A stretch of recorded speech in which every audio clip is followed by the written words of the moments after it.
Okie dokie. All right. So, make something people want. So, Tech in Asia said I should talk about this. And just for those of you who don't know, I'm a partner at Y Combinator. Y Combinator is a seed stage fund, invests in lots of different companies at scale and in batches. You've heard from so many great investors over the last 2 days. So I figured I would take my investor hat off, and one of my primary backgrounds is in user experience design and product management. And I thought I'd talk about making things people want from that perspective. And so usually when I'm advising people and working with designers, I kind of have to start at basics, right? Before we can work on want, right? A lot of the designers, they want to work on how do I make things beautiful, make things lust-worthy, get to the point where this thing is something that I could be proud of and brag to all my friends. I say a lot of times they don't even get the fundamentals right. Before we can get to want, we have to get to what it is, right? Does your design clearly state exactly what it is, and does the users, when they come to look at it, know what to do? And so, again, I've talked about this before, I think the last Tech in Asia conference, about the foundations for growth is clarity of idea, and this in terms of how you pitch and talk about your company. And when it comes to designs and building your apps, your hardware, and your products, the exact same thing happens. However, when in design, we don't call those designs clear, we call those designs intuitive. So in this presentation, I'm just going to go over what are the mechanics of making things intuitive, and what are the things that we do that makes things not intuitive. Now, you might think that that should be straightforward and obvious, but considering how many bad apps that you've probably interacted with in your past, it apparently isn't. So I'd like to start off with my very favorite interface joke. And it goes like this, and it starts in a bar. There's a guy named Larry sitting at the bar. He's super drunk, and all of a sudden, he realizes that he has to poop. And so he goes to the bartender and he says, "Bartender, where's the bathroom?" And he points behind him, so it's behind you, just walk behind you, that's where the bathroom is. So he walks over to the bathroom, closes the door, and after a couple minutes, all of a sudden hear this blood-curdling scream from Larry. This horrible moan that comes from the deep bowels. Oh! Ah! And then a couple minutes go by, and the same thing happens again. Oh! Ah! And the bartender throws his towel down, and he goes, "Dang it, Larry, what's going on?" So he goes over to the door, he bangs on the door, and says, "Larry, what's going on in there? You're scaring all the customers." And Larry shouts out from behind the door, he says, "I don't know what's happening. Every time I try to flush this toilet, something comes up and it squeezes my nuts." And the bartender goes, "What the heck is going on?" He's like, "All right, Larry, I'm coming in there." Opens the door, and he sees the situation. He goes, "Dang it, Larry, you shat in the map bucket." Now, some of you are probably thinking, how is that an interface joke? And so I'm going to do what you're not supposed to do after a joke, and that is explain it to you. So the reason this is supposed to be funny is due to situational irony. The toilet and the mop bucket are confused for one another. And the characteristics of each are the reasons why, right? They're both a container of water, they're of equivalent height, they both have a handle, and they're located in the bathroom. And as a result, Larry confused things, right? And you might be thinking, in real life, there's not a chance, even if I'm blackout drunk, am I ever going to mistake a mop bucket for a toilet? That's where we go to my next story, which is to say, does anyone know what this is? Probably not. So I will put it in context. This is a picture of a bathroom with that installed in there. And up above that mop thing is a sign, and it says, "This is a mop sink." Now, the only reason you'd have to put a sign there that says, "This is a mop sink," is because somebody has confused it for something else. Now, you might think there, "Oh, that's kind of funny. Maybe that was planted or whatever." How much can that really happen? Well, here's a mop sink that is installed at the Tennessee legislators' bathrooms, in the public bathrooms there. And the reason I'm showing this picture is because a bunch of Tennessee legislators actually made a complaint. They said, "Why did we pay a bunch of tax dollars to install a Muslim foot washing device into our public bathrooms?" And someone had to explain to them, it's a mop sink. That's not what it's for. And for those of you who are wondering, this is what Muslim foot washing stuff works. Now, I can understand how you might confuse it, because this is another one and what that sort of looks like. So this is a classic example of a false affordance, right? It happens all the time in our interfaces. Now, affordance is a word that's coined by a famous designer named Don Norman. And affordance is basically the things that we as human beings think we can do with objects when we look at them, right? And a false affordance is that we have made the wrong assumption about what we can do with the object. For instance, a mop bucket used for Muslim foot washing or to crap in it. So another example of a false affordance are placebo buttons. So that means like I think this button is something I'm supposed to push and it's going to do something. But this is a crosswalk button that's located in my college town, and this button doesn't do anything. The crosswalk signals are set up on a timer, and they put the button there so that people just would stop being angry about it. This also happens to be the case for 90% of elevators in the United States. The door close button does not work, right? And the reason is because human beings are impatient, they're really bad to elevators, they don't make good decisions, and so the reason they installed the buttons is to get people to just feel like they're doing something about it. Now, there are three different types of affordances. There's perceived, hidden, and false. And the best way to explain the other two types of affordances is to highlight them. So this is a baseball, and that is a chair that I drew. Now, the perceived affordance, the things that I think I can do with these objects when you come to them, are you going to say, oh, that baseball, I can pick it up and I can throw it, if I ask you what you could do with it. And if I ask you, what can you do with this chair, you're going to say, sit in it, right? The hidden affordances are all the things you can still do with these objects, but they just don't come up to mind. So for example, technically, I can sit on this ball and I can pick up that chair and throw it, right? But you just don't naturally think to do those things, and that's why those are hidden. So let's go back to our joke and continue to deconstruct it, right? So to bring us into like, how does it apply to our designs, let's imagine the bartender, that is you, provider of your establishment, of your startup, and your product and app.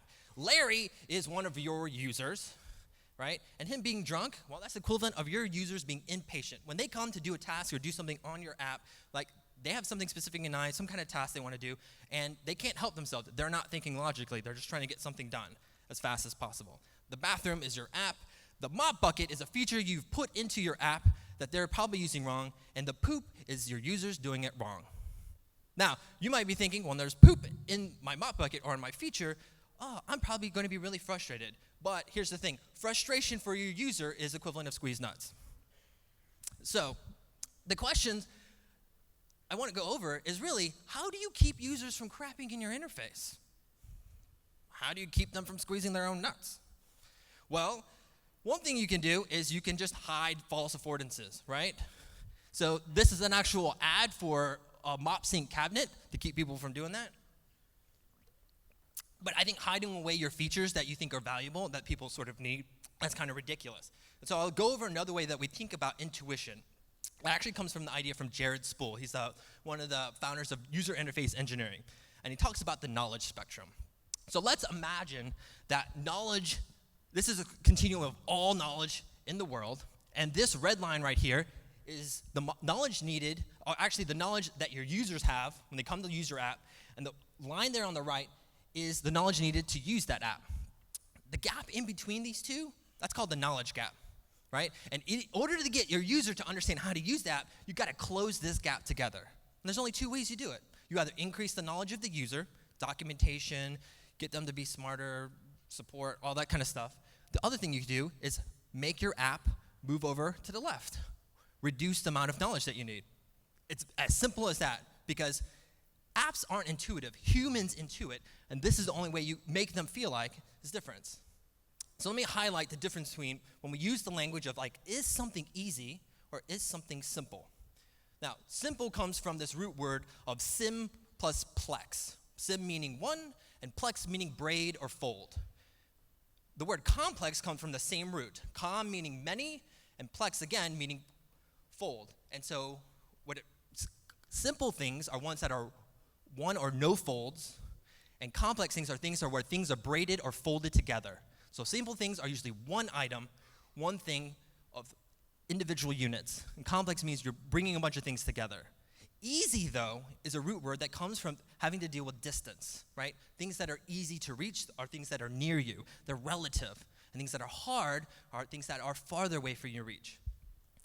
So when we come back to this here, when we're making things simpler in our interface, we're actually moving the interface towards the left, reducing the amount of complexity that's needed for the stuff. When we say that something is easy, it's relative to that user. Some users, they are naturally going to have more knowledge and be closer to the knowledge point of your app, or some of them are going to be farther away and make it harder. The reason I bring this up is because, well, basically, we have to think of ways to use affordances in our favor. So obviously, we want to avoid false affordances, but we also want to use affordances, like perceived affordance, in our own sort of way to use it to our benefit. And I'll give you another example using some toilet metaphors here. So this is urinals. They're super gross, right? For some reason, men can't seem to pee into that giant hole, and they make a mess all the time. So some guys in Amsterdam came up with an idea, which was to use this. This is a picture of a fly. And what they noticed is the perceived affordance of a fly on a urinal, when you place it in these locations, is that men want to pee on them. There you go. And sure enough, after Amsterdam did this for all their public restrooms, bathrooms are an all-time clean high. That's another example. So, the last thing I want to talk about very quickly about affordances is in regards to when do we want to actually break convention? Because so many interface designers and people who are new to design, they want to make their mark on the world. They want to say, I want to make something new. I don't want to just do what everyone else has already been doing and just rearrange that stuff. That's boring. So I'm going to give you some advice on when should you break convention and use things that aren't natural to work. And the way we're going to do that is to talk about another plumbing fixture, and that is sinks. This is an old school sink. Basically, when they first started driving hot water lines into bathrooms and kitchens, they said, okay, we just need to add another faucet here, right? And then if you need to have tepid water or different temperature, you kind of went back and forth, which is not ideal. So eventually they designed this thing, add a bar in between, and now, oh yeah, modern plumbing. So eventually they figure out how to make this look a lot more aesthetically pleasing, right? And then we start getting something like this. Wonderful. I love this classic design. Red for hot, blue for cold, super obvious to know what I'm supposed to do when I come to this. And then eventually, we start doing things like, oh, you know what, I would like this to look a little more classy. Let me take away these colors, right? Let me put it on the sink here. I'm going to mount that bar underneath, and this start looking good. And then eventually, sometime around in the 80s, they realized handles aren't good enough. What looks really classy is crystal. This is a Delta faucet knob, and I hate this thing with all my heart. And I will explain why. One, you can't tell which way do you make it go hot, which way do you make it go cold. How does that actually work? And if you install it on this thing, I think that's hideous, right, to begin with. But eventually, all these bathroom designers, they see that, and they go, oh, you know what would be great? Instead of two knobs, let's make one. Now, at this point, it's like, which way? How do I make this hot? How do I make this cold? Which way makes pressure go on and off? Right? And then we start doing this to our kitchen sinks. Beautiful, elegant design.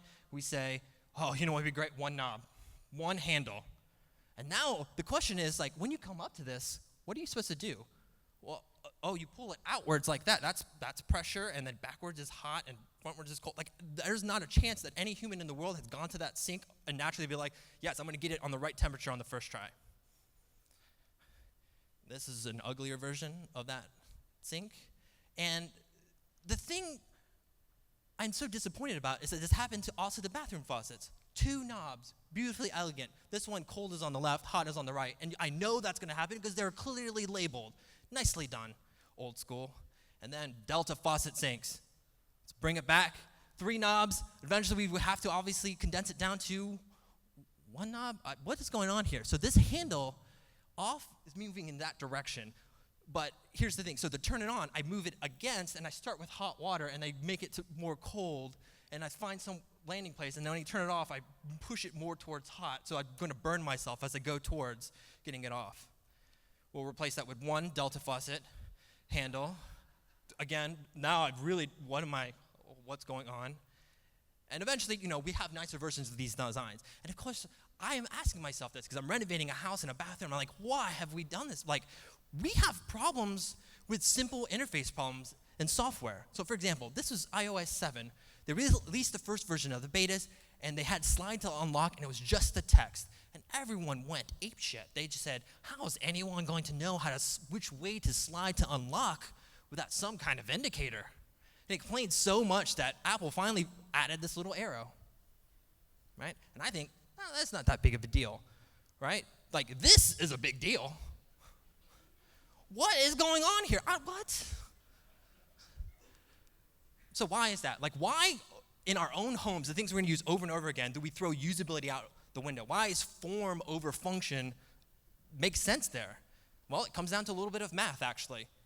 This is the power law of practice.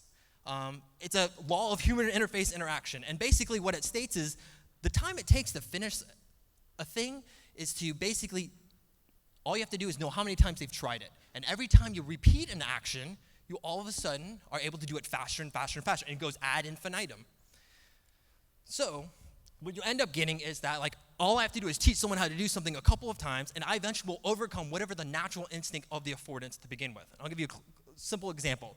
In Wufoo, when we first launched, we had to get them to figure out how to get to the third tab on this left side of the interface. And so the way we had it set up is that you can either click on that tab and access all these settings, but they were hidden away. No one was ever going to find it. So what we decided to do was say, like, let's use a natural perceived affordance. So one example is that we make sure that every form, when you create a new one, we call it untitled form. And the natural thing that everybody wanted to do in Wufoo was change the name of their form. They weren't going to leave it that way. So what you naturally want to do is just click on it to try to change it. And then that would open up this tab that we put those settings in purposely to teach them, this is how you access it. This is how you get to it. And because we did that, we don't have to add a bunch of documentation or whatever. Once they learn that action one time, and they're going to learn it because it's naturally what they want to do, we don't have to waste extra time to showcase through it.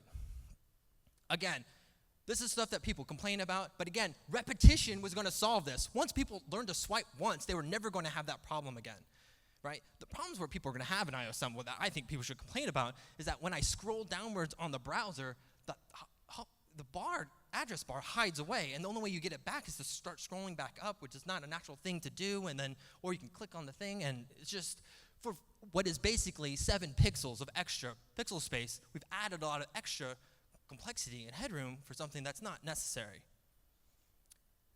Obviously, I think the ideal way to go for like bathroom knobs is that we just have temperature, right? And I just set it to what temperature I want, which is how this one works, and then I know exactly what I'm going to get as a result.